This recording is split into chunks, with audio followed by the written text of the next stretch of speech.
So here's what we've got. Washington Post is laying people off. ICE is going to reduce by 700 people. Dear Lord, what is going on with Savannah Guthrie's mother? The story is insane.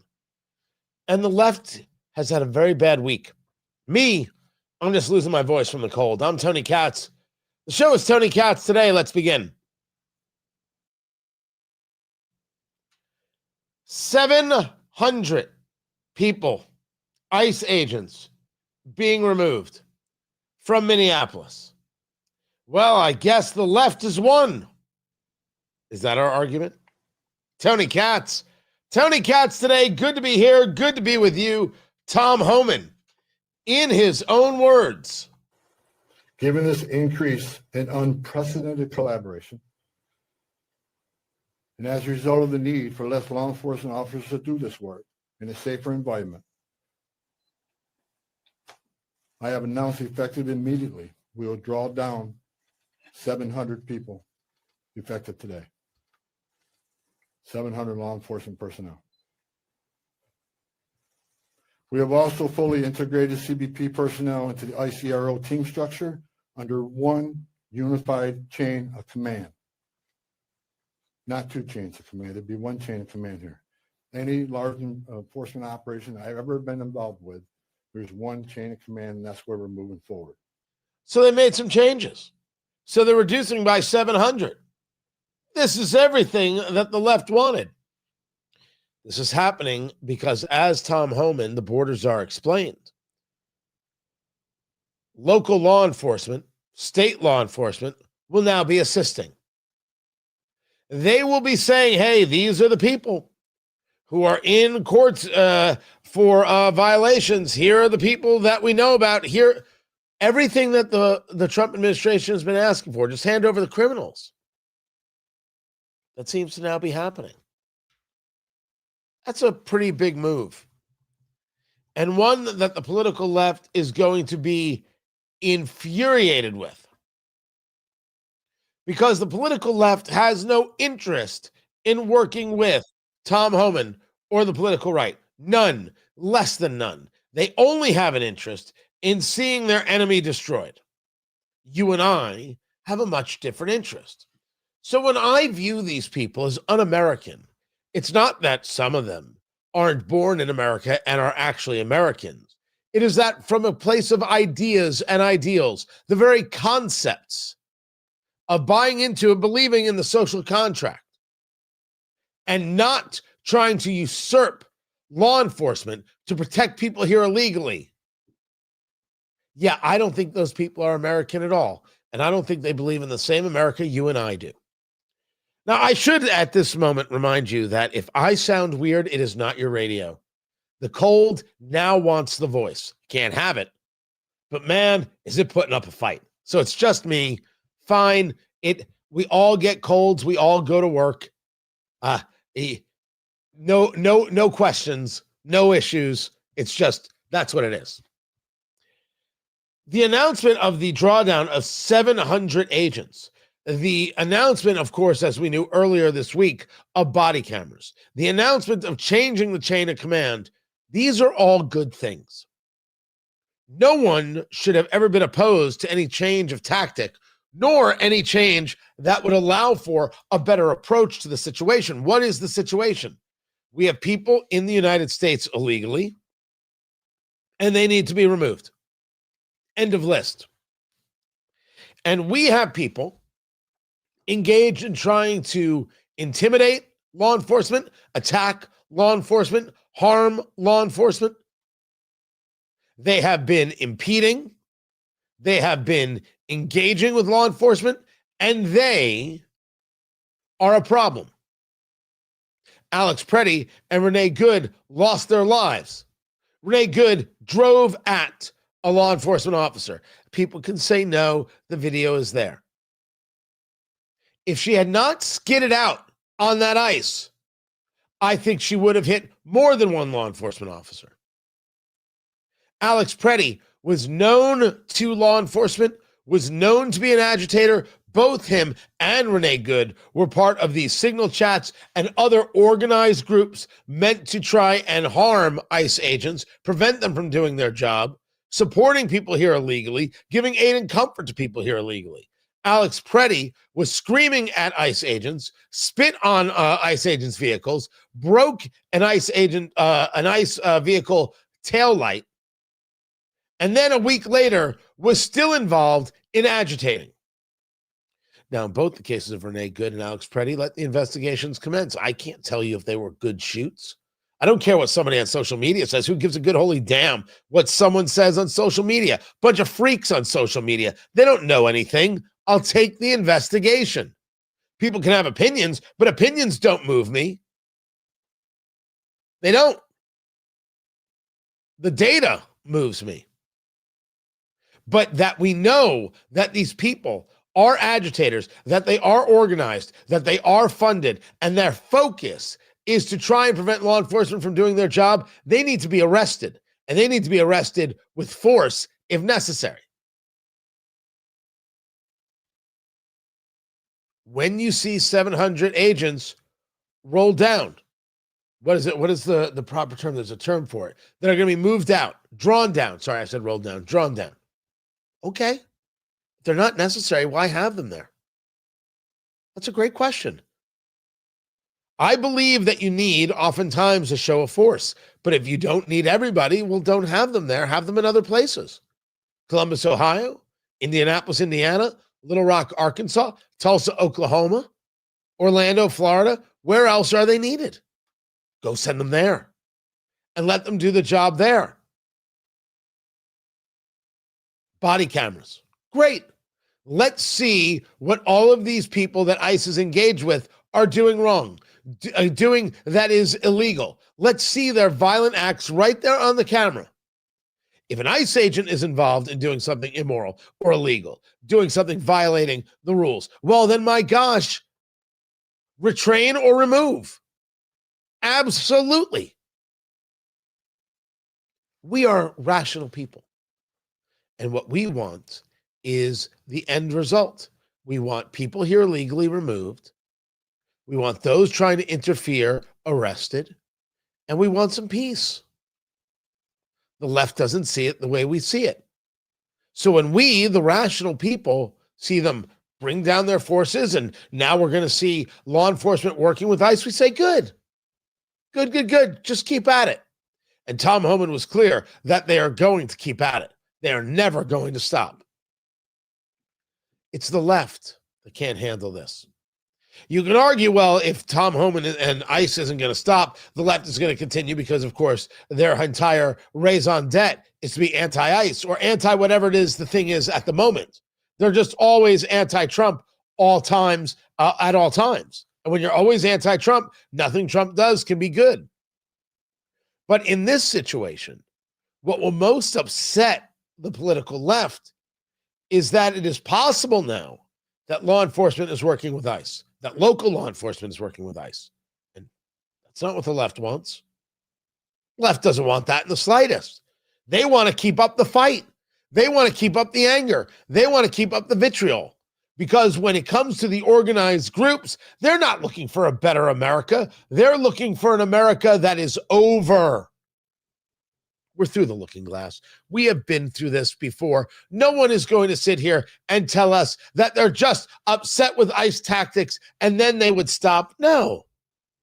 These are the same people that are Antifa. These are the same people who went about the destruction of post-George Floyd. These are the same people looking for a reason. They're funded and they're organized. And that has nothing to do with ICE. It has to do with being pro-Marxist and anti-American. We see this. We know this. Let people complain and caterwaul and moan and kvetch and do all the rest. We know. I call them un-American for a reason. I apologize for nothing. And when you see ICE working with local law enforcement, they're going to go after local law enforcement like it's their job. You're not allowed to work with ICE. You're not allowed to work with these Nazis. Remember, everyone they don't like is a Nazi, and anybody associated with Trump is a Nazi. So therefore, ICE are Nazis. And now you're going to have local law enforcement under the direction of the mayor, Jacob Frey, under the direction of the governor, Tim Walz, working with them. You can't work with these Nazis. And the left is going to lose their minds. That's the problem with being on the left. There's never a moment where you're allowed an independent thought. Independent thought will be crushed. It's not allowed. You're not allowed to say, well, I agree on this, and I don't agree on that. All I know is I agree with President Trump on a great number of things. I disagree on some other things. Still doing this show. Still engaged with you. Big tent. You can have more than one thought in your head at one time. It's not true of the left. The left requires, demands absolute fealty at all times. Absolute, complete, and total fealty. You may never divert from the path. Diverting from the path will have you put in room 101 if you're lucky. And for those people who don't know what I'm talking about, it's not the cigar. You may want to read a book. Oh, the left is going to be so angry. The left is going to be so angry that locals are working with Tom Homan. And by the way, we should also be clear that Homan said of the investigation into fraud, we ain't going no place. Numerical, just clarification, I think, is my main question, please. So 700 leaving effective immediately. How many will that My leave question here once is being that asked group right is now. out? Right around 2,000.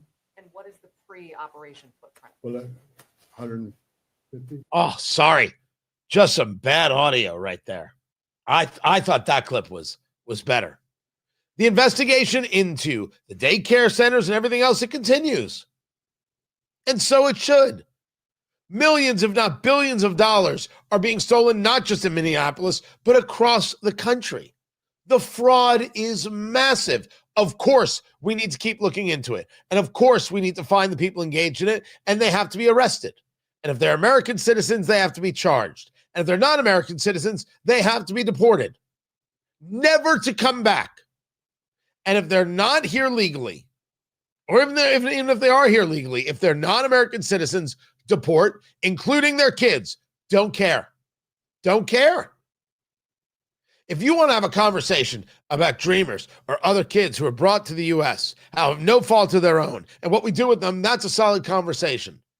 I know that if you have a parent who was involved in tax evasion, and the IRS comes and arrests dad, they don't care what happens to the kids. They're going to take the money. The kid's going to have to figure it out. Nobody says, hey, the kids, they didn't do anything wrong, so they still get to keep the money to buy Xboxes or whatever it is. It's not the way it works. I don't want to hear it. I want everybody involved with the fraud arrested or gone. And that's not just in Minneapolis. That's all across the country. Because this fraud is taking place all across the country. In no way, shape, or form should ICE slow down.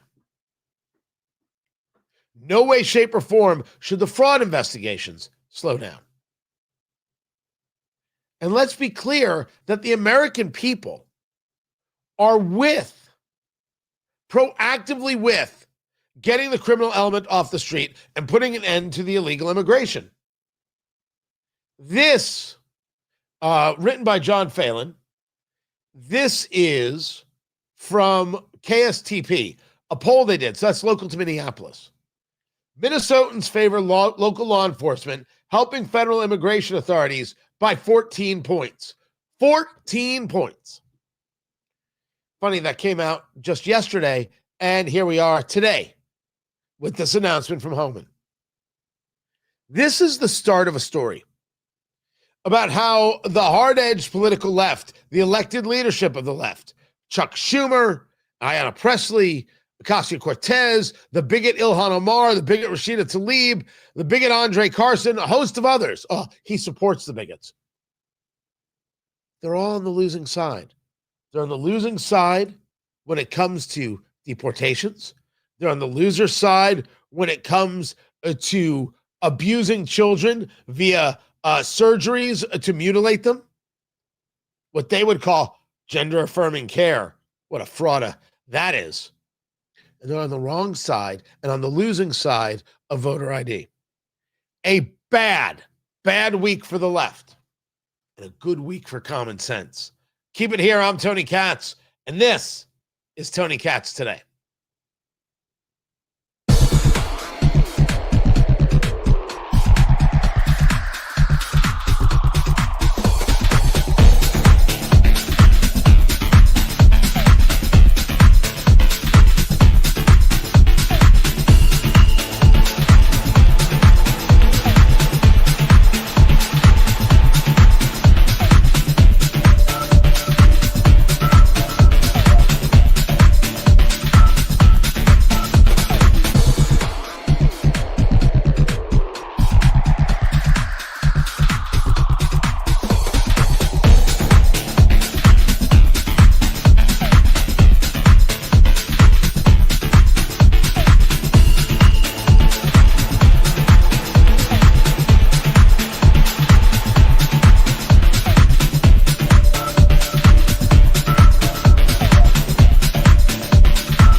Guys, welcome back. Tony Katz, good to be with you. Oh, this freaking cold. It's the kind of thing where I far be it for me to complain. Everybody's got their things, right? It's just a cold. It's just annoying. If I didn't talk for a living, this wouldn't be so bad. But the head is cloudy and the blowing my nose, and now the whatever this is, the voice. I don't think I sound good throaty. Some people do. I don't think that's for me. So yeah, no cigar, which of course is always an impediment to happiness. So wait, what do you mean tea and toast? Toast. First of all, tea is disgusting. Secondly, it is not long COVID. Stop being dumb. Stop it. But I don't know what's up with the tea and toasting. I don't know what that is. Now, as for hot toddy, I've got that recipe in my book, Let's Go Bourbon. Wrote a book, Let's Go Bourbon. You should get that. Amazon, Let's Go Bourbon. Not while I'm doing the show. So I have some water, and I think I have a Sprite Zero. Just need a little bubbly thing.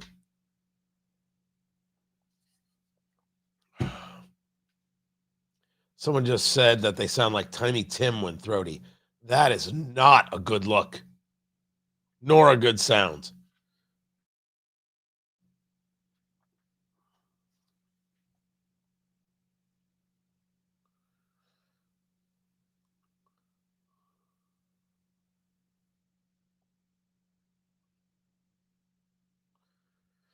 So the shutdown's over.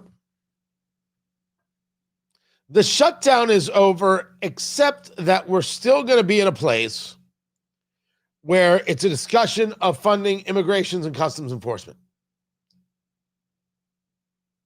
And what the Democrats are saying, as we just said moments ago, what they're saying is, oh, we have no plans of pretending to think that we should work together. This is Patty Murray of Washington State speaking in front of members of the House and the Senate. Thank you very much. And Mr. Speaker, I did not come from Brooklyn, nor did I come from the House, but I did come here as a mom in tennis shoes who today is very angry about what is happening to families in my community and across the country. By the way, did she just refer to Hakeem Jeffries as Mr. Speaker? Because he is not, and let's keep it that way. Everyone in America with eyes and ears can see what's been happening in Minnesota and across the country. The injustice is clear as day, and what the American people are demanding is equally clear. Law enforcement cannot be lawless. But True. Law enforcement cannot be lawless. Neither can the people who are engaged in the violent attacks. This is just a reminder that everything we just discussed is absolutely happening. The last thing the left wants to do,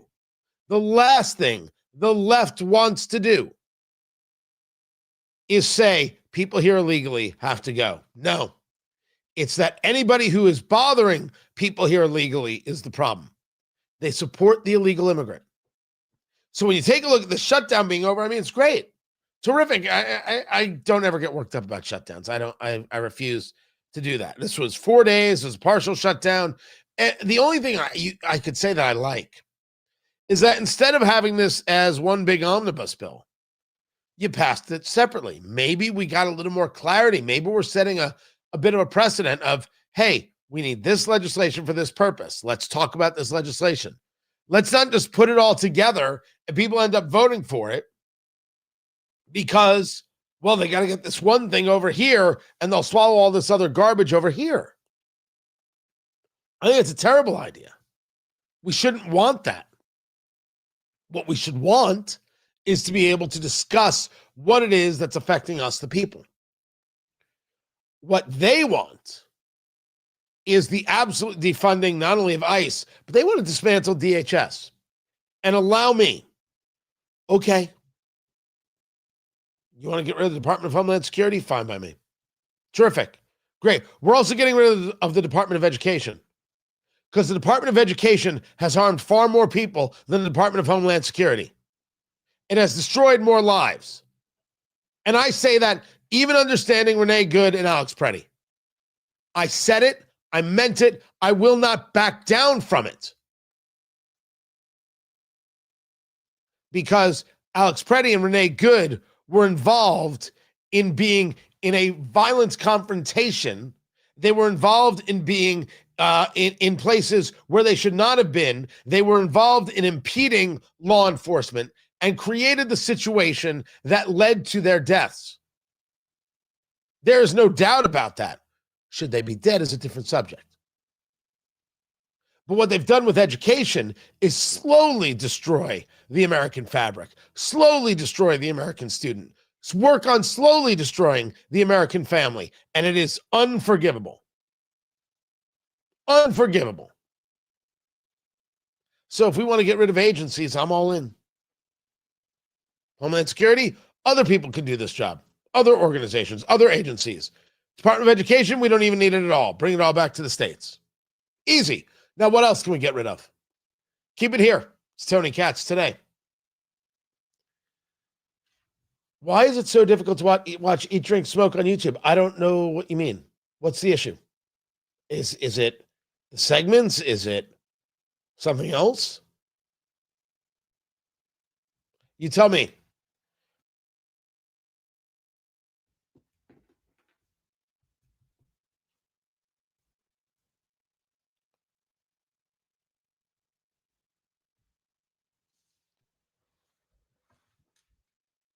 Hey, producer Landon, do you hear that humming?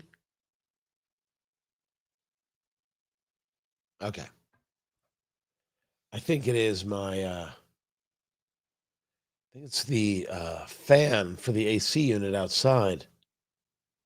But it's not, it hasn't had a problem before. It's almost sounds like it's a bit frozen up. But I don't know how that would be.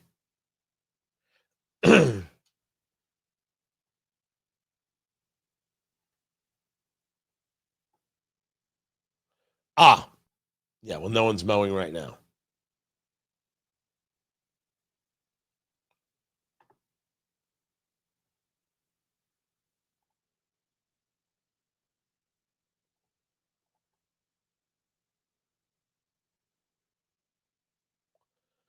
Hold on, I'm being yelled at by someone who I don't know.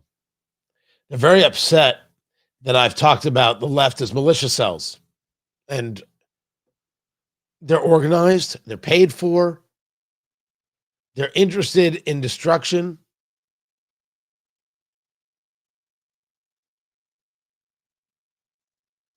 Why shouldn't I refer to them as what they are? Yell at me all you want. It doesn't matter.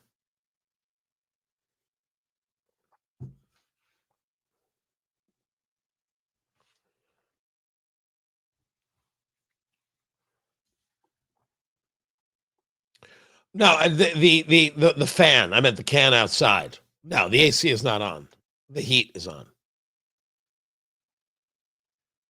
Install Substack. So okay.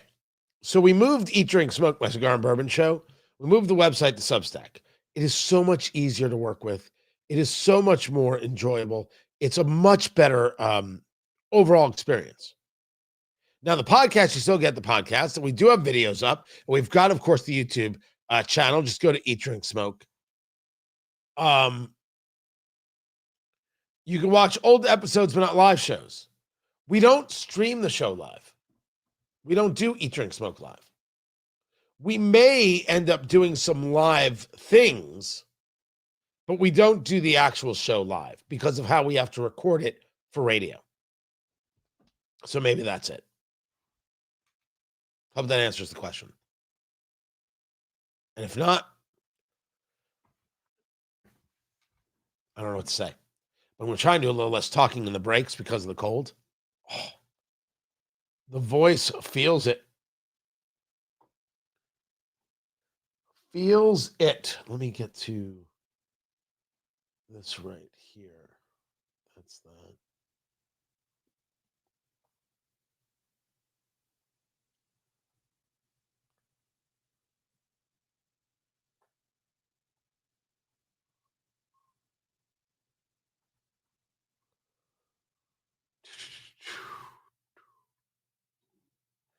Yep.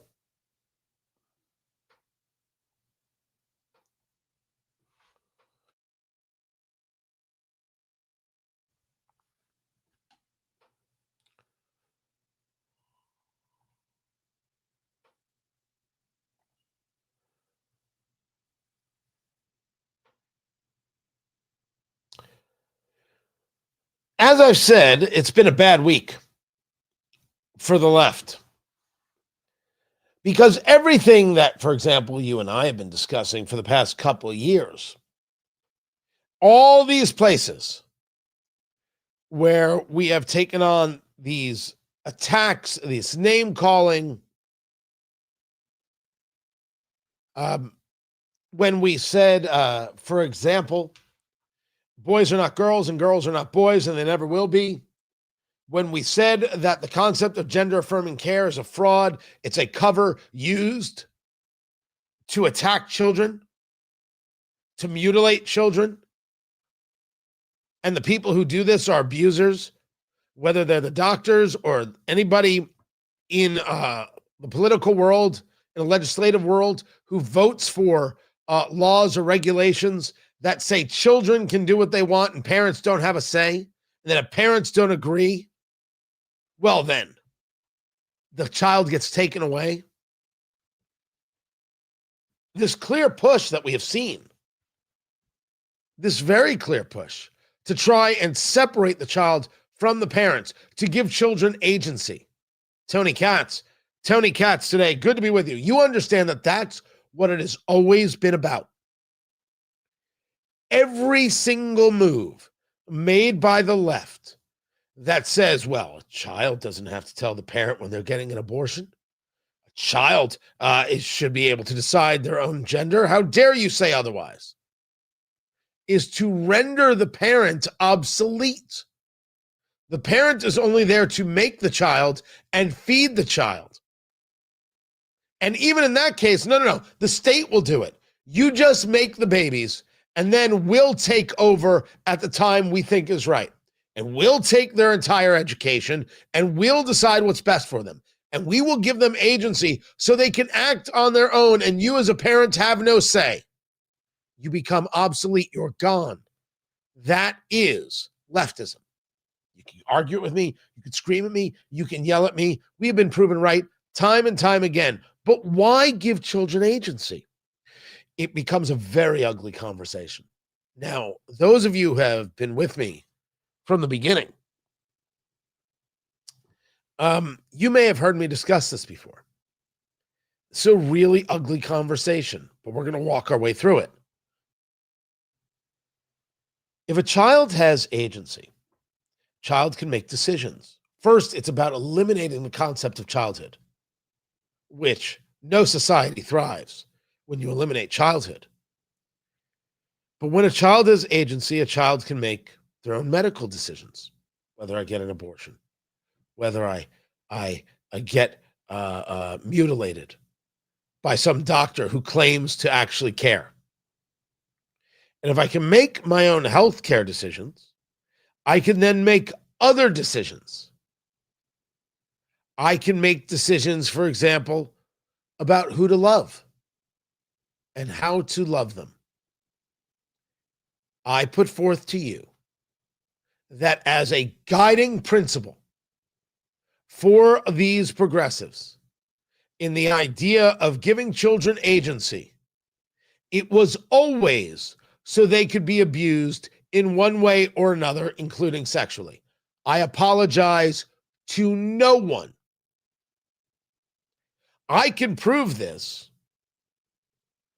by when the left says things, as Lin-Manuel Miranda did, that love is love is love is love is love is love is love, and he went on and on and on and on. I do not think Lin-Manuel Miranda, the creator of Hamilton and Newsies, great talent, I don't think he was advocating at all or in any way for children to be sexually abused.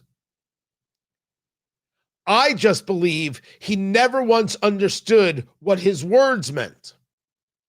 Because love is not love, is not love, is not love, is not love. That's a lie. So the pablum line that Lin-Manuel Miranda put out there, and getting all these cheers, like, that's right, love is love. No, it is not.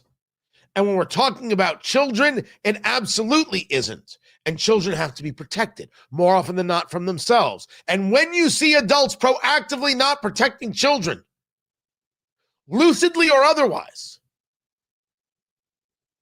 you have to ask what the end goal is of those people who want to do damage. And the end goal always ends up in the same horrifying spot.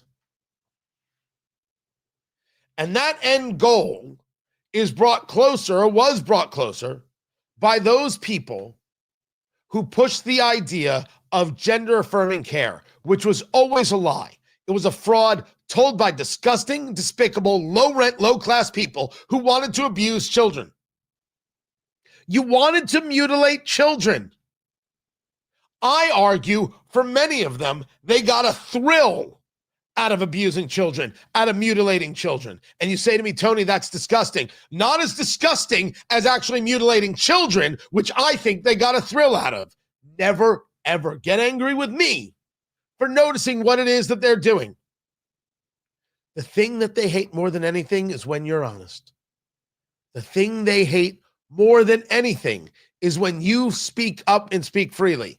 You want to talk about COVID vaccines? We don't allow anybody to talk about COVID vaccines. You want to question gender affirming care? Well, you're just going to get these children killed. They're all going to commit suicide if you don't let us mutilate them. That's what they said. And it was always a lie. Every single time they said it, even when they still say it, they are liars. And I don't care if they're a doctor. I don't care if they're Lady Gaga. I don't care if it's your cousin. They're liars and they're frauds, and they are a danger if they're pushing the idea that children can decide their gender and mutilation is a value. Now that we've got that set, let's get into why it's a very bad week for Democrats. It's a bad week for Democrats because ICE isn't going anywhere. And yes, law enforcement is going to work with ICE in Minneapolis, while they are desperate to defund Homeland Security, defund ICE, and they want to support the people engaged in violent attacks. Bad week.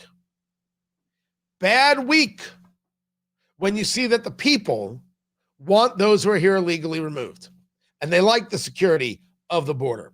It's a bad week when you realize that when it comes to the abuse of children, that there was a $2 million verdict. I've got the story here from National Review. A $2 million verdict was given to a 22-year-old who, when she was a child, her psychologist and her plastic surgeon said, oh yeah, you're a boy, and then mutilated her. For the abuse, for the lies, for the manipulation, she received $400,000 in future medical expenses and $1.6 million for pain and suffering. Some people used to talk about this as the walls are closing in. You remember in Trump's first term, and they were talking about impeachment and everything else. Every day there was something new. The walls are closing in. The walls are closing in. That was always an expression that they used. This is the start of the recognition of the abuse. And detransitioners, people like Chloe Cole and others, have been discussing for years the levels of pressure that were put upon them as children to engage in this horror. And those people guilty should be held responsible. And those doctors guilty shouldn't be allowed to practice medicine. They shouldn't be allowed to be near children. I think they should have to sign on a registry. You abused and mutilated children for your own desires. You don't get to live in my neighborhood. Then you have the American Medical Association and the Association of Plastic Surgeons. The American Society of Plastic Surgeons recommending delaying quote-unquote gender-affirming surgery until 19. Because it's wrong. Because kids don't know what they're doing. Because no rational person would ever want this for them. That leads us to the American Medical Association, which has stated in a statement to National Review that because the evidence for gender-affirming surgical intervention in minors is insufficient for us to make a definitive statement, the AMA agrees with the American Society of Plastic Surgeons that surgical interventions in minors should be generally deferred to adulthood. Ladies and gentlemen, we were right, and they were abusers all along. Every day we said this, and every day we took the attacks, and every day we were told we don't care about children. Every day we were right, and they were liars. And every day we fought for kids, and they looked for new ways to abuse kids. And every day they looked at us and said, why do you hate kids so much? Why won't you just let them play? You want me to vote for these people? Are you out of your holy damn mind? This is who they are. And today, with everything that we just shared, they will still tell you that somehow gender affirming care is good. Gender affirming care is a fraud. Gender affirming care isn't a thing. Gender affirming care is the Enron of medicine. You can't seriously believe that stuff. You can't seriously listen to that stuff. And if you don't push back on that, laugh in someone's face, or call them the lowlife so-and-so that I'm not allowed to say on radio, you're out of your mind. You're too weak to be a part of this conversation. And right now, we cannot have any weakness. These people have to be stopped. You have to protect your kids. And any lawmaker that wants to push this stuff has to be voted out of office. And any celebrity still pushing this stuff isn't good enough for your kids' ears or eyes. Maybe it's Lady Gaga, maybe it's somebody else. No. They're not Lady Gaga, your little monsters. Forgive my voice. They're not your little monsters. Mutilating them might turn them into such. But it isn't caring to want to mutilate children, to want to confuse children, to want to hurt children. I don't know why I picked just Lady Gaga. There's a million people to pick. This is a good day where maybe we turn the tide. We start saving some kids' lives and saving them from a life of holy hell torture. When the left comes back even stronger with something new, remember who these people are. Remember who they are. And we can't let them win for a second. I'm Tony Katz. This is Tony Katz Today.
Welcome back.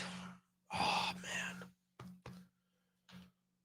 If I thought tea would work, but it's just so gross. Tea is so incredibly gross. You know what I find interesting? The trolls have nothing to say. I guess the truth has outed them, and now they're silent. Cool by me. Cool by me. Listen, Claudia. Let me say this to you and to X-Man.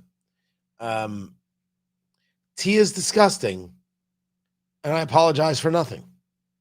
For absolute zero, I apologize for. Just saying, it's gross. It is gross, and I want no part of it, and I apologize to no one. Thank you. I have spoken.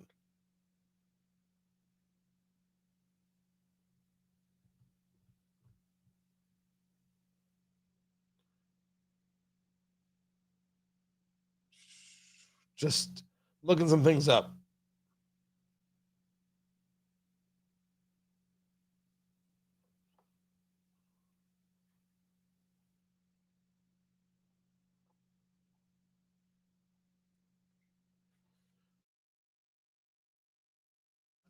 All right. There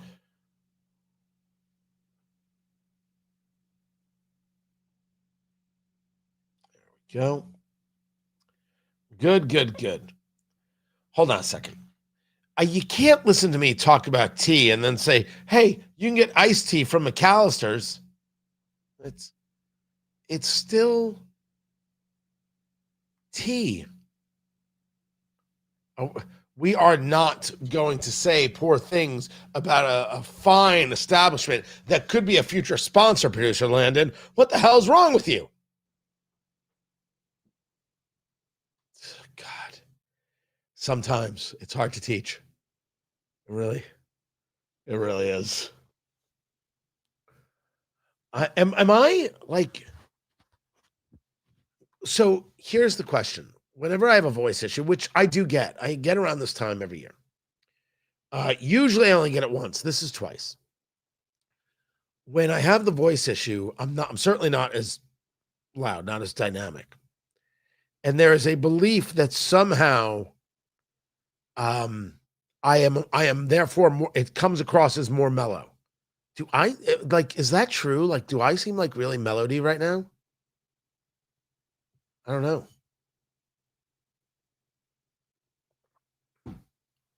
Yeah, but no one would ever describe me as mellow. I'm not insane, but I'm definitely around.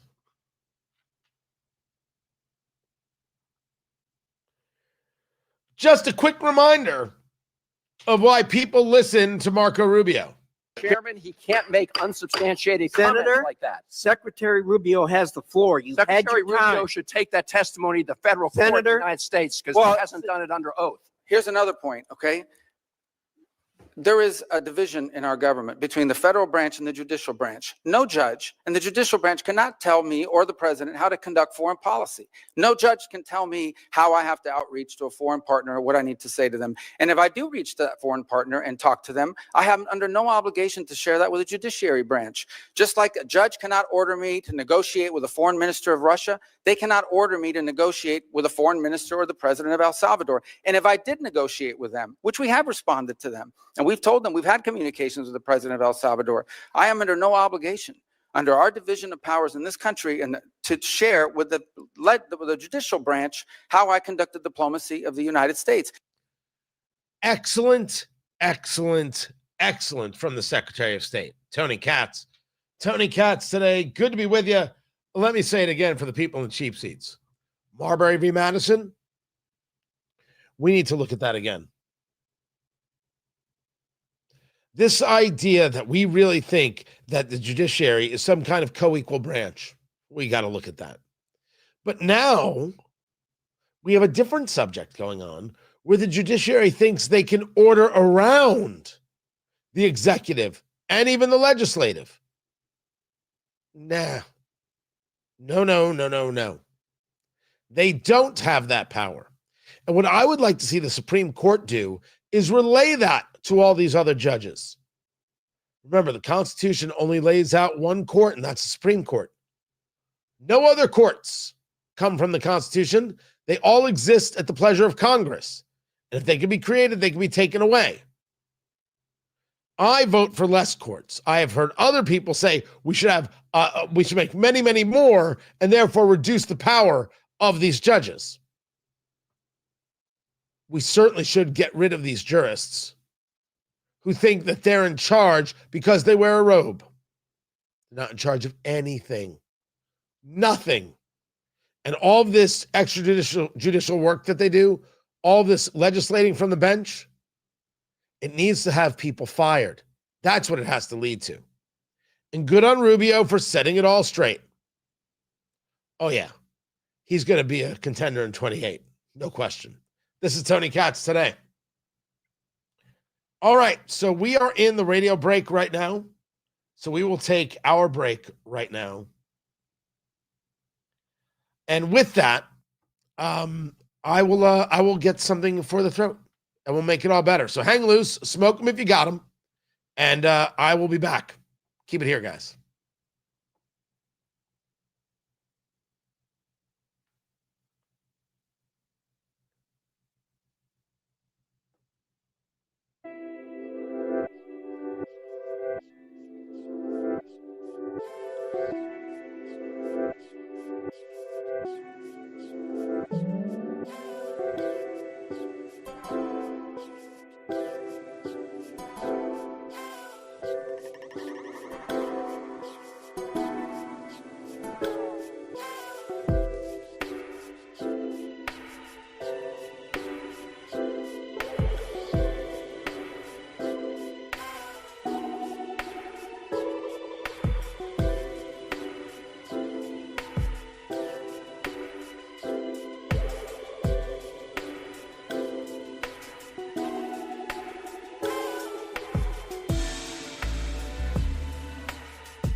Welcome back, Tony Katz. Tony Katz today. I had to make coffee. I wasn't going to drink tea, so you know.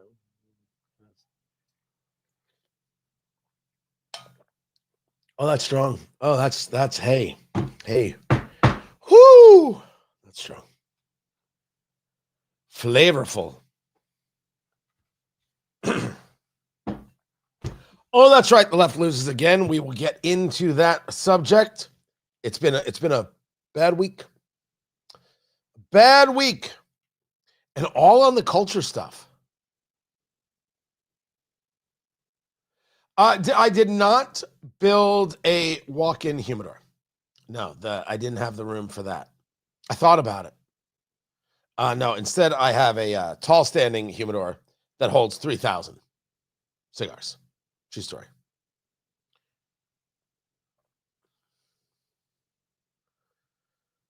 I mentioned that it was a bad week for the political left. It was a bad week culturally.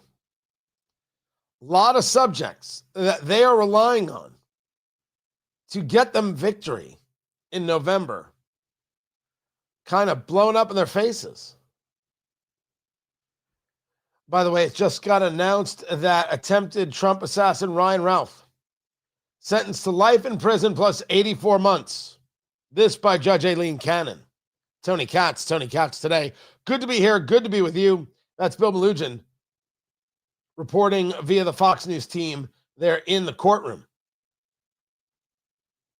Well, you attempted to assassinate the presidential candidate, however you want to describe it. You're going to spend a lot of time in jail. A tremendous amount of time in jail. The calling for a lone wolf, the calling for someone to do damage to Trump still goes on. Still desired. These people don't stop. They don't rest. They don't quit. But the story of what has happened with the left this week needs to have its part 3. We started with part 1. Part 1 is you're seeing now a deal where law enforcement in Minneapolis and in Minnesota at large, they are going to be supporting Immigration and Customs Enforcement, which is really the ask, right? Hand over the criminals. We'll take care of the rest. Stop thwarting us. Stop fighting us. When you do, we got to go on the streets. We got to find people. And we're going to find them. But the way you're doing it is just, well, you're creating more problems. It's like you want the problems. And then Bavina was moved out over there at Border Patrol. And Tom Homan was moved in. And what do you have now? You have I guess, a lot of good communication. And now you're going to have local law enforcement helping Immigration and Customs Enforcement. Good. Excellent. I'm thrilled to see it. Bad for the left. Because what they want, all they want, is to be able to engage a constant attack on the Department of Homeland Security. They want to be able to engage a constant attack against ICE, against President Trump. What they are interested in is creating division, not in any way solving a problem. You know this because you've heard from Hakeem Jeffries before. 6 appropriations bills should be divided. They rejected that notion. And I'm thankful for what Leader Schumer and Senate Democrats did, which is to draw a line in the sand and say, no, it's not going to go down that way. And that's why we're at this moment. So understand something. We get it over in the House. Mike Johnson and John Thune aren't working for the American people. They work for Donald Trump. And so many of my colleagues on the other side of the aisle, they function like a wholly owned subsidiary of the Trump cartel. So at the end of the day, listen, Trump understands that with the administration's cruel and chaotic policies here, and that we actually need to restore law and order as it relates to how we proceed. And we're ready to proceed in good faith. No, you're not. You're Hakeem Jeffries. You're never ready to proceed in good faith. You're the guy who said that Kristi Noem should be put on ice permanently. What good faith, Hakeem Jeffries, do you have? By the way, I must object. I think it's wrong to refer to Hakeem Jeffries as Timu Obama. That is just downright rude. That is rude. That is wrong. That I can't say that I approve of such things. Thank you. Timu Obama. People are certainly funny. You are the ones not willing to work with law enforcement. You are the ones supporting those who engage in violent acts against law enforcement. And the people want local law enforcement to work with ICE and remove these people from the streets. You don't have an argument. If your argument is, well, we wanted the body cameras and we got them, well, that would have just been like, hey, we need body cameras. And we're like, okay, body cameras. And where was the real fight on that? What you want is to not have anything done. You want to have problems that you can run against as opposed to engaging solutions that you can run on. That's who you are. That's who the Democrats are. There's that subject. Didn't go great. Then you have what we were discussing regarding the Transanity. Lawsuits that are leading to $2 million judgments for children who were abused by their psychologist, by plastic surgeons, and by others who wanted to mutilate them, confuse them, tell them they're a boy when they're really a girl, tell them it's okay if they go through the surgery. Here, take these meds, take these puberty blockers. All of a sudden, you'll be happy, and they never get to happiness. You have the American Medical Association, starting with a story or a statement from the American Society of Plastic Surgeons saying this gender nonsense and these surgeries before the age of 19, this is not correct. This is not correct. We shouldn't do this. And the AMA said we're going to follow the guidelines of the American Society of Plastic Surgeons. And I stated earlier that any doctor who still believes in quote-unquote gender-affirming care is a doctor who believes in abusing patients, mutilating patients, and harming children. They shouldn't be allowed to be a doctor. And any med school that actually teaches this stuff should lose its accreditation. I think that universities should be very aware of what their med schools are doing.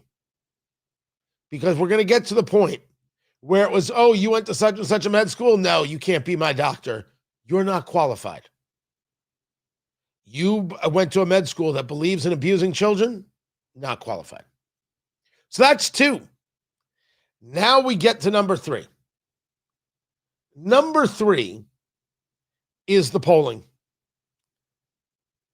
Now you can say to me, hey, Tony, are you referring to the polling that shows that voters overwhelmingly back deportations and ICE? No, we were just talking about that, though.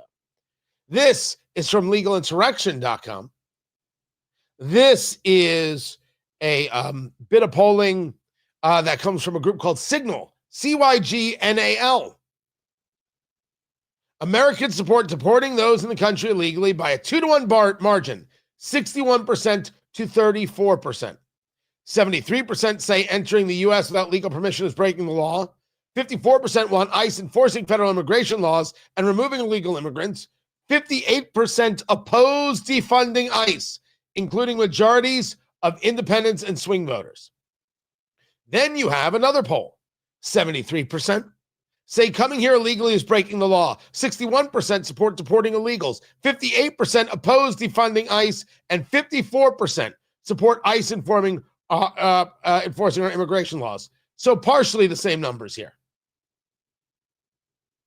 These are the numbers, as I just read them. You see that Hakeem Jeffries and Chuck Schumer are on the wrong end of this. They are not listening to the will of the American people.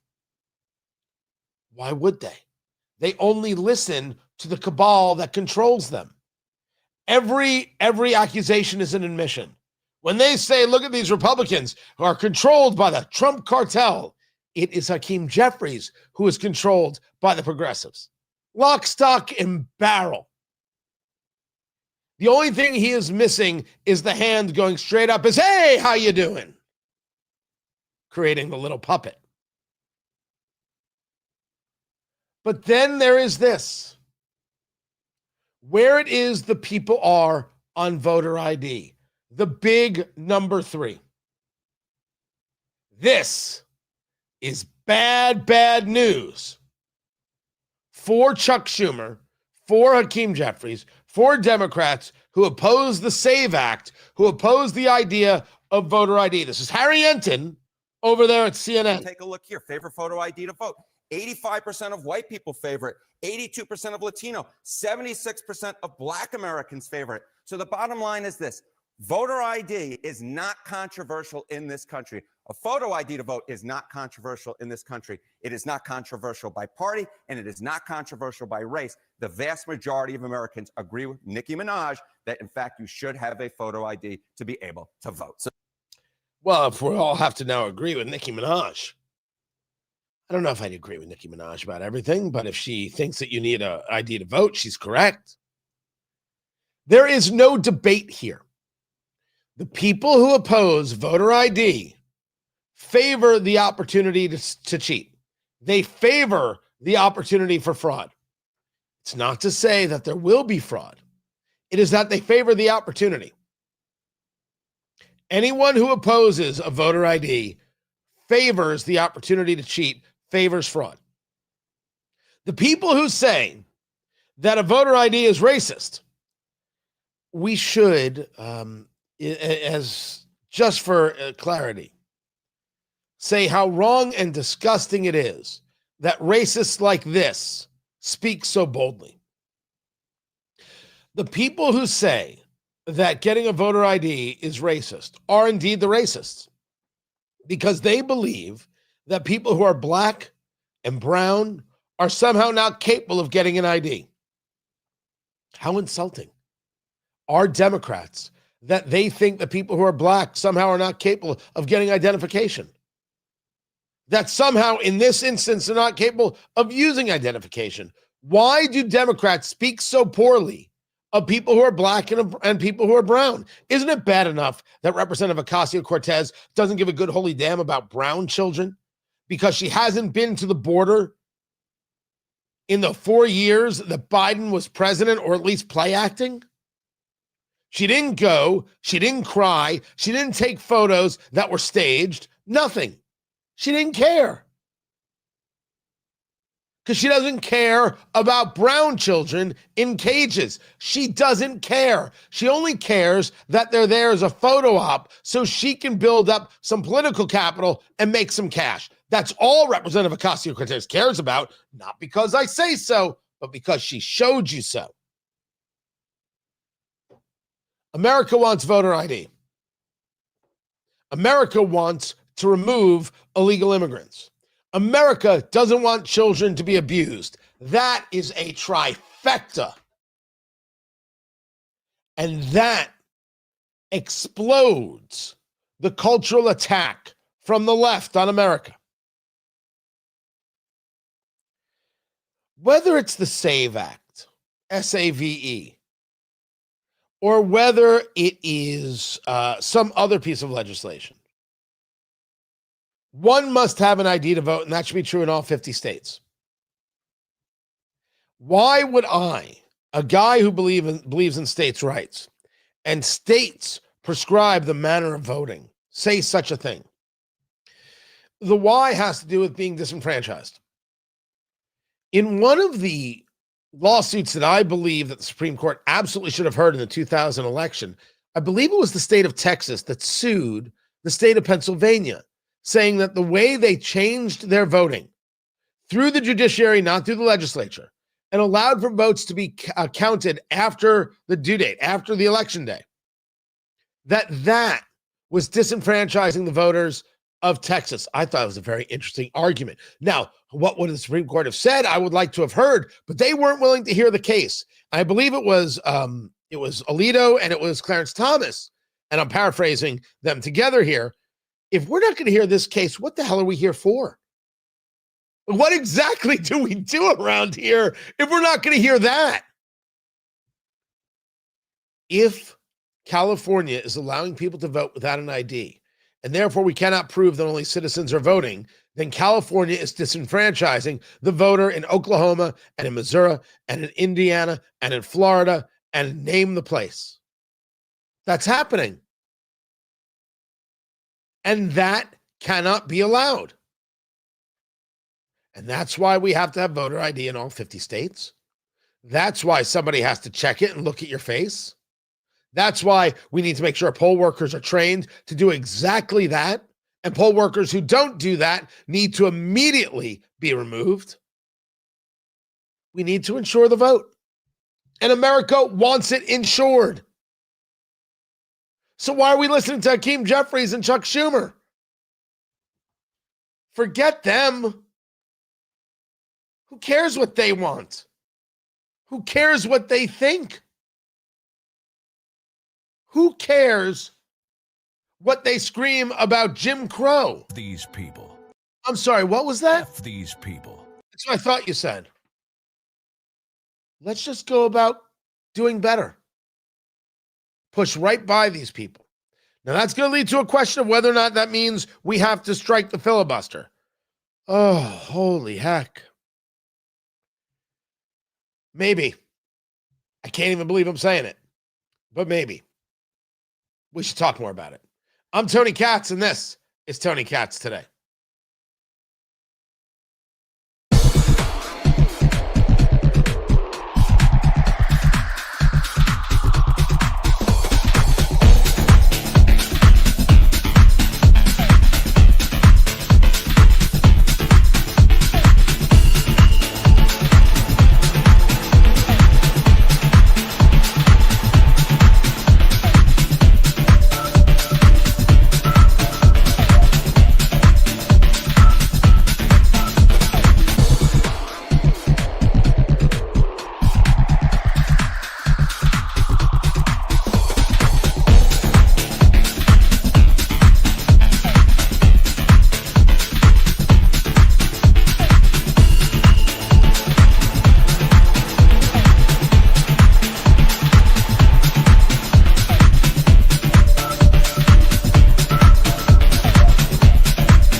Welcome back, Tony Katz. Tony Katz Today.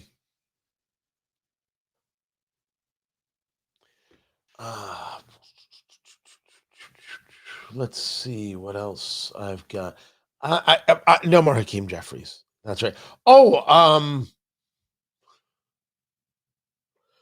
RFK talking about the eating habits of Donald Trump. It's so funny. It's so ridiculous. And where do I have? Trump had a rendering of the ballroom.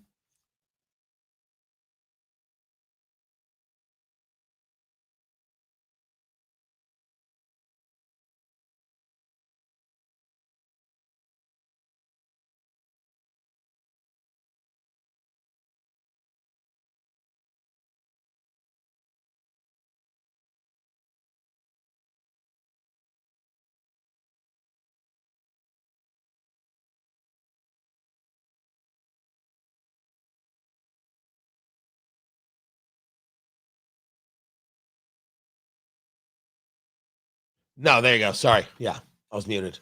Sorry. Has anybody noticed the total lack of trolls today? Have they moved on?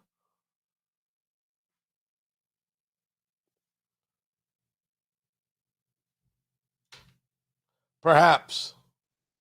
Perhaps.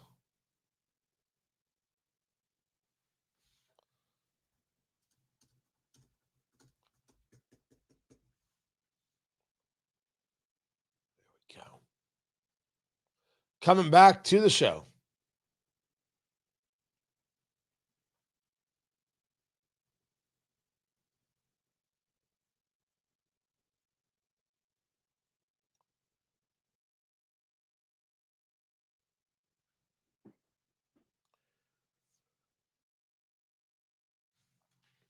So President Trump, over there on his Truth Social,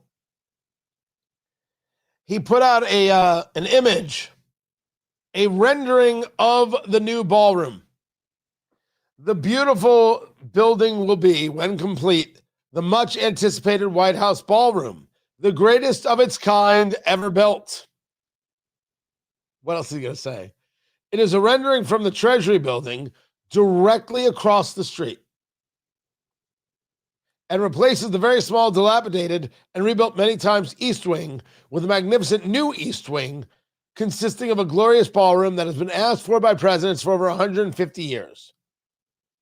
Being an identical height and scale, it is totally in keeping with our historic White House. So, that's what he's doing. Actually building what looks like a quasi White House 2.0. Not just a wing. It's massive. And it's got the columns and the full architecture. This is the first rendering shown to the public.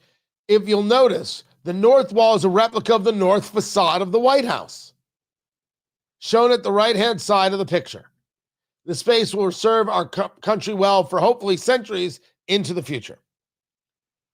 First things first. First things first. Holy crap, that's big. Like that's way bigger than I think people thought. It's way bigger than I thought. Secondly, and I just want to be clear about this. Okay. What? Oh, am I supposed to get worked up about this? I was just sipping my coffee. I didn't realize I was supposed to get worked up about this. Ooh, I'm so angry. Ooh. Was that it? Was that enough? No? This is a threat to all civilization. Nope, that sounded dumb too. That sounded ridiculous. Trump's a fascist. Nope. Still stupid.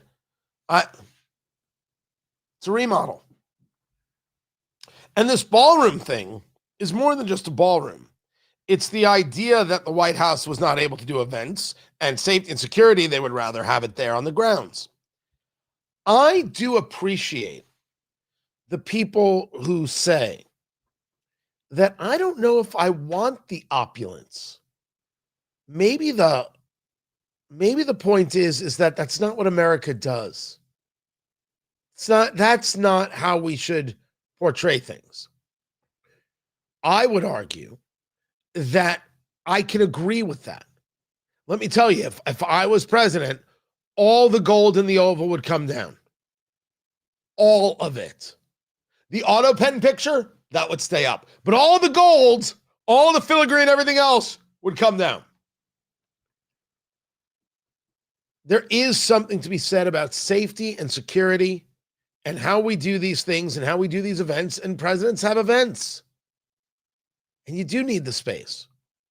Okay, this is a little big. I ain't gonna lie. But it'll be part of what we are. I think we'll all be all right. I'm Tony Katz. Oh, my freaking voice.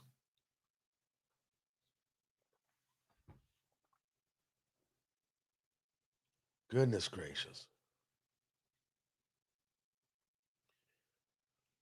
I don't know the answer to that question.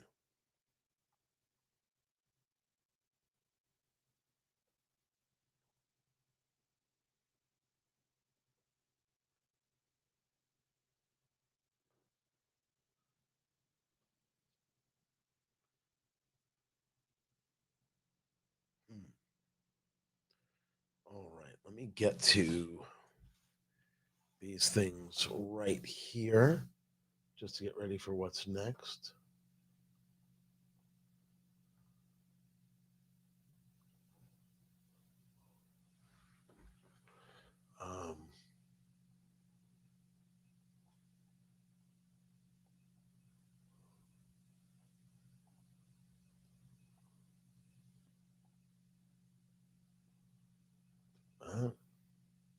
That.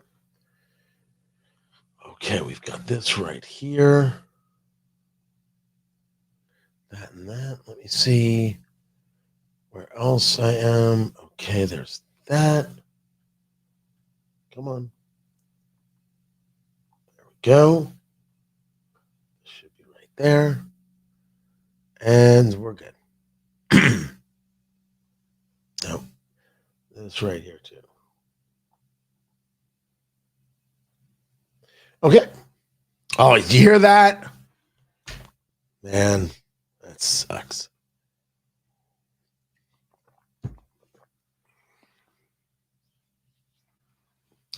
I would talk more normally, but whew. Good Lord, not easy. So I'm saving it all for the show.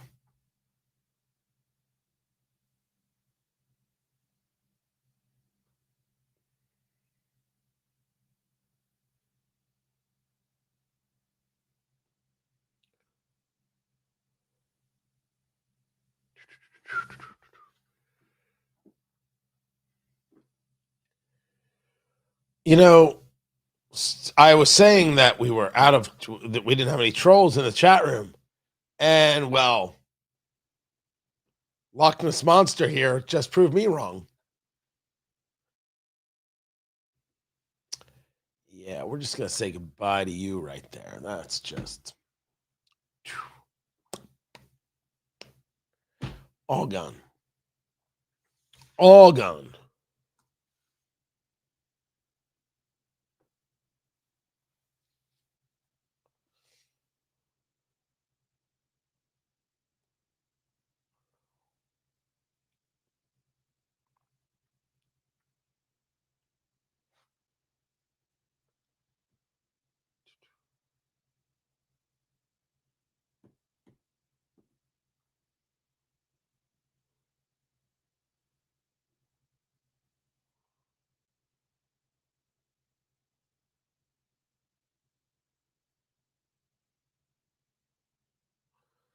All right, coming back.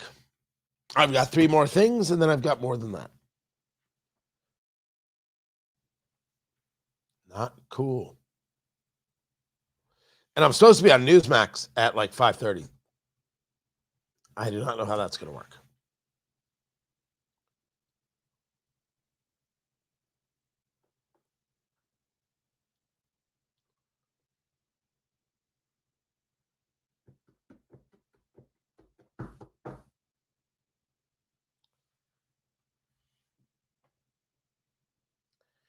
Three more things. There is a lot going on today, including the Washington Post layoffs. Earlier today, Tony Katz today, good to be with you. People who worked at the Washington Post got an email. The email was from the publisher. I think it was from the publisher.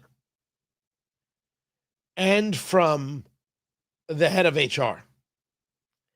And the letter basically read, and I'm paraphrasing here, hey, stay home. We're going to have a Zoom meeting. What? Oh, yeah. We're going to have a Zoom meeting. The executive editor, Matt Murray, and the HR chief send out this email. Stay home. We're going to get everybody together on Zoom. Now, if you're not in newspaper business or in the media business, you might be like, okay, that's weird. If you have ever worked in any kind of corporate setting, you know immediately, oh, they're going to start laying people off. This has been rumored. This has been discussed.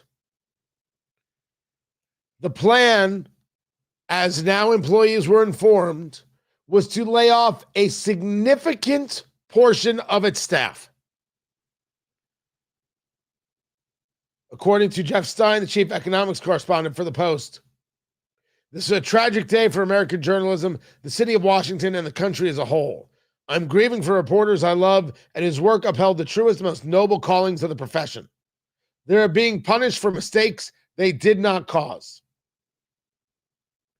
Now remember that the Washington Post was purchased by Jeff Bezos in 2013.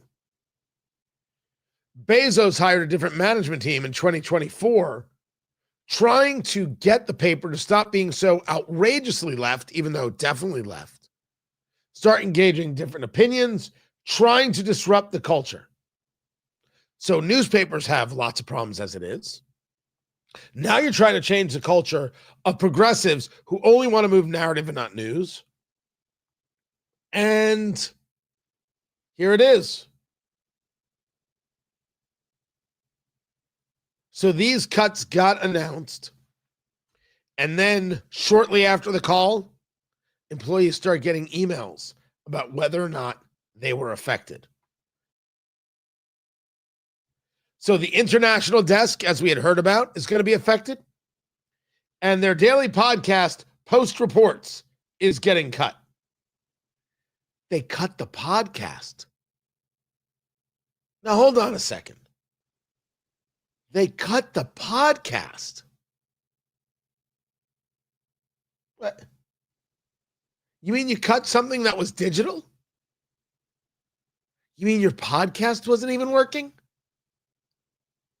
Oh, that's a bad scene right there.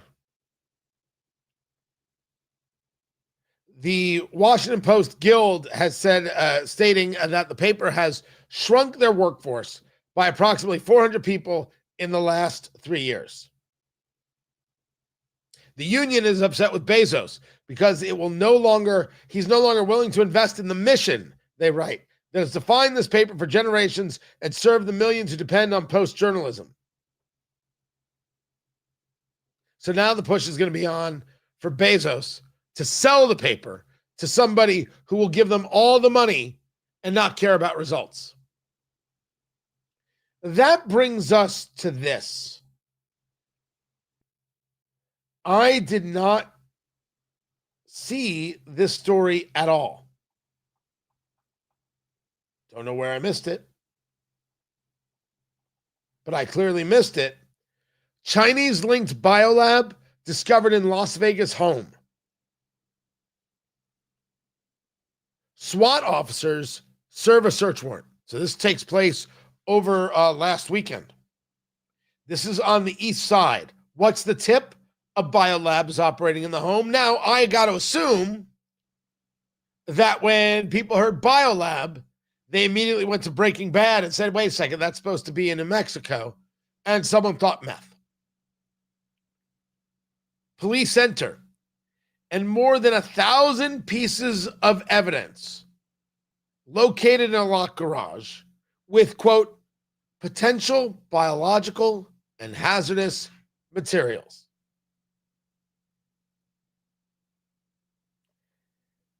The story becomes more interesting that the home is owned by Jia Beiju.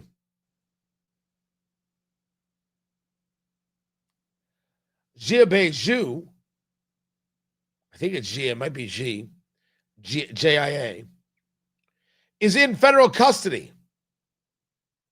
Why? The discovery of an unauthorized biolab in Reedley, California in 2023. Arrested in that case on federal charges that he manufactured and distributed misbranded medical devices, including tests for COVID-19, pregnancy, and HIV, without the proper permits and made false statements to the FDA. I'm going to say this again for the people in the cheap seats. Number one, some cultures are incompatible with American culture. And number two, you cannot allow Chinese nationals to own land in the United States. That has to stop. You cannot own land. You cannot own businesses. The answer is no. Don't want to hear it. Don't care if you're happy. Don't care if you're angry. Don't care if you call me a bigot. Blah, blah, blah, blah, blah. When you come to work at the labs we have at universities, you're bringing in things with you stuffed into your socks that could kill a lot of people. That certainly is questionable material. We've seen this. Now this, how many more of these are out there? How many more of these do we have to figure out? How many more of these do we think we should allow into the country? Because I would say zero. And so the president is wrong when he says we should still be allowing student visas from China. Absolutely not. He's wrong. Donald Trump is wrong. There it is. And another example of being able to say that the president is wrong and yet somehow still be able to stand upright. You can't let these people in the United States. You're out of your mind if you do. I have no interest in pretending that somehow I'm going to care if someone calls me a xenophobe. What does it matter to me? They're willing to let people die. These people who refuse to call things out for what they are. Thankfully, we have Scott Bessent, who is not afraid to call things out for what they are. 10 and 20 million immigrants. Can you took shut up the up? housing stock of working Americans, and can you maintain some level of dignity? Gentleman's time has expired. Bessent and Maxine Waters going back and forth in a hearing today as the Treasury Secretary is testifying, and she doesn't like that he's answering the question and wants him to stop talking and says, can you get him to shut up? To which he responds, 10 and 20 million immigrants. Can you took shut up the up? housing stock of working Americans, and can you maintain some level of dignity? Gentleman's time has expired.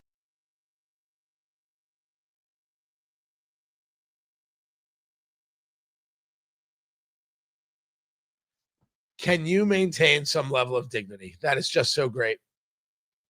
That is just so good. Scott Bessent doesn't disappoint. And here again, he doesn't disappoint. But you know what? I haven't heard this whole clip yet. So how about, just in case, finger on the dump button there, Producer Landon? I take that as a no. You do not want to answer that question. I take that as a no. For a $7 billion. I'm asking you to do your responsibility as Secretary of the Treasury. You do not. Will you? Time has expired. You cannot erase what you did in 2000. He's the one that went past your time, Mr. Chairman. No, and he did not answer my question, and he wouldn't pass the time. Gregory Meeks is pretty angry. Oh, a lot of yelling there. Do they think this makes them look good? Listen, in all these questions that are asked of cabinet secretaries or anybody else, when the member of Congress asking the question is only interested in the question asked and not the answer received, I don't know if it makes anybody look good. It's all just such a clown show. And people look at this stuff and they're like, how does anything get done? He had 6 seconds left to try to answer your question, and it was a yes or no. It was a yes or no answer. I asked him, will he?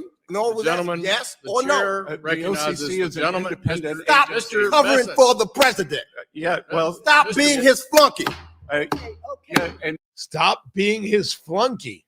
And now Maxine Waters wants to try and calm everybody down. Gentlemen. He's talking to me. I'm responding back to him. 2006 trip to Venezuela. Stop covering for the president. Don't be a flunky. Work for the American people. On behalf. Yep. That went great. But so much of these hearings, I mean, that's clearly what it's all about, right? What soundbite can you get? What clip can you get? And then how do you use it for your fundraise? But maybe the news of the day is this. This is, I believe, Massachusetts. It's an elementary school classroom.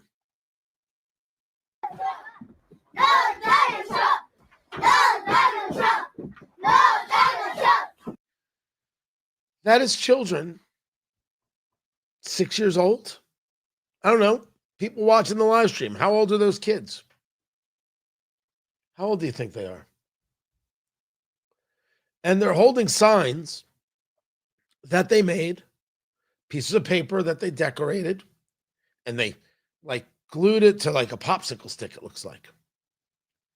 And there's 7 or 8 kids, boys and girls. They're like 6. They look like kindergartners, but it could be first grade for all I know. And they're chanting, "No Donald Trump! No Donald Trump! No Donald Trump!" They're chanting, "No Donald Trump." No Donald Trump! No Donald Trump! No Donald Trump! No Donald Trump! If you think that's okay in a school classroom, I don't think I can respond on radio. That is not education, that is indoctrination, as we have been discussing for years. We need to break the teachers' union in two. We need to stop funding these schools. We need to fire these teachers and then not allow them near children. This is abuse. This is indoctrination. This is the kind of stuff that you would see from 1970s Soviet Union. Not what you would expect in the United States, and we have to stop it. Today. This is Tony Katz Today.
Producer Landon was asking a very, very good question.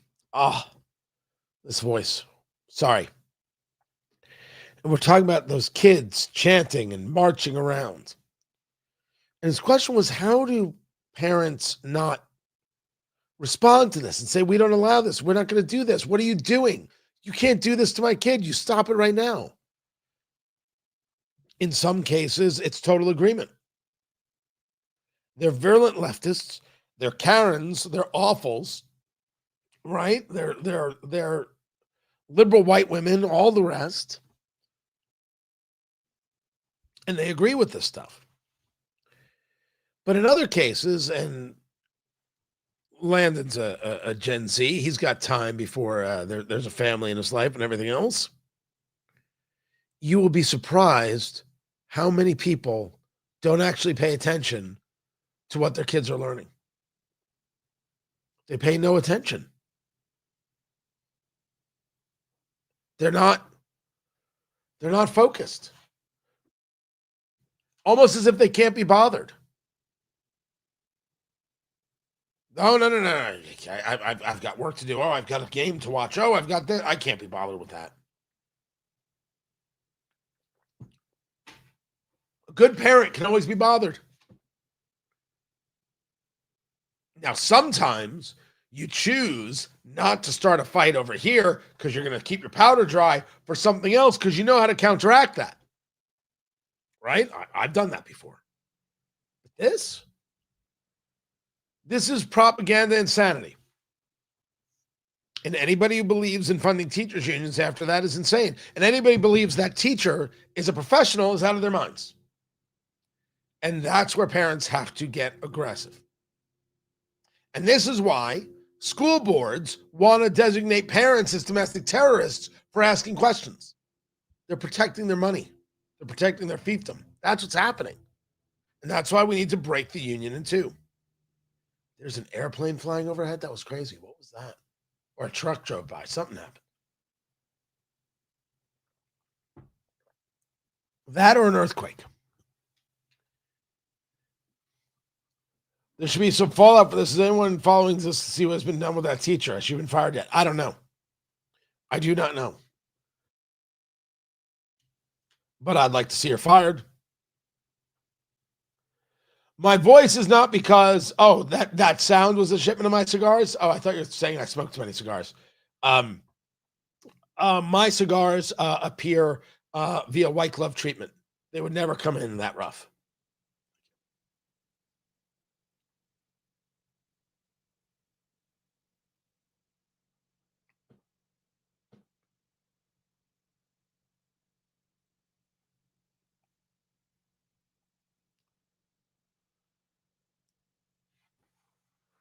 I almost felt like it was gossipy.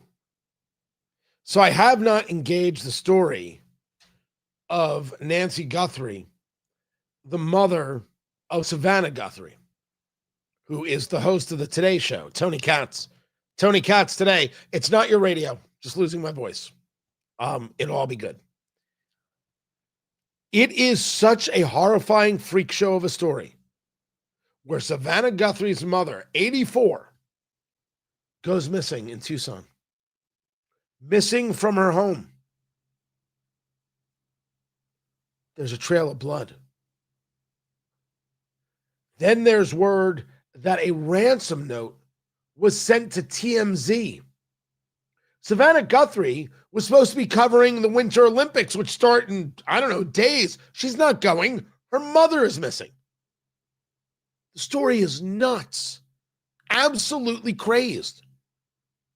Now, there's a lot of rumors going on right now about who could be involved and is there a suspect? Is there a family relationship to a possible suspect? I do not know. I'm not getting into that. But I am curious as to whether or not people in media are paying closer attention to this story. Because once you hear ransom note, if you are anybody in the public eye, especially at the level of someone like Savannah Guthrie, if you are somebody connected in that way, are you now saying, wait a second, are you saying that now my family is at risk of kidnap so someone can get some cash? Is this a thing now? This is frightening. This is concerning. I talk about people on the political right. Everybody is under threat. If you do any kind of public-facing thing, whether it's this level, higher level, just post on Facebook, somebody doesn't like it, somebody's going to come at you. We've seen this. It's an absolute concern. This is something very different. Going after your family. But we don't even know if that's what this is. And that's what makes this story even more, if you will, frightening. We don't know what happened yet. And when we get to it, I'll share it with you. Keep it here. It's Tony Katz Today.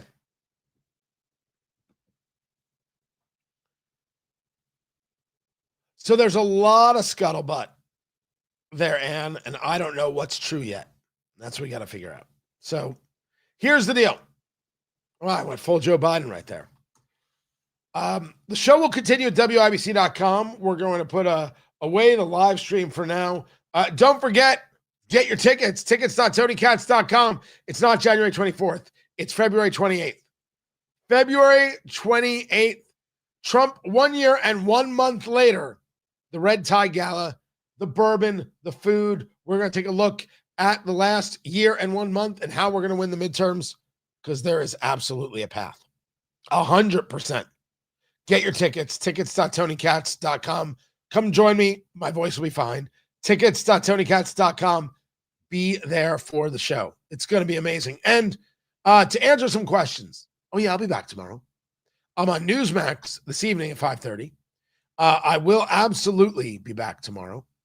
And for anybody asking any specific questions about some things happening locally in Indianapolis, I'm only going to say this. Earlier in 2025, or I should say towards the end of 2025, I signed a 2-year deal. That's what I did. I expect to be back tomorrow and the next day. And the day after that. That's all I got. With that, you are appreciated very, very much. Can't thank you enough for being here. Don't forget to subscribe, and I'll catch you tomorrow, everyone. Take care.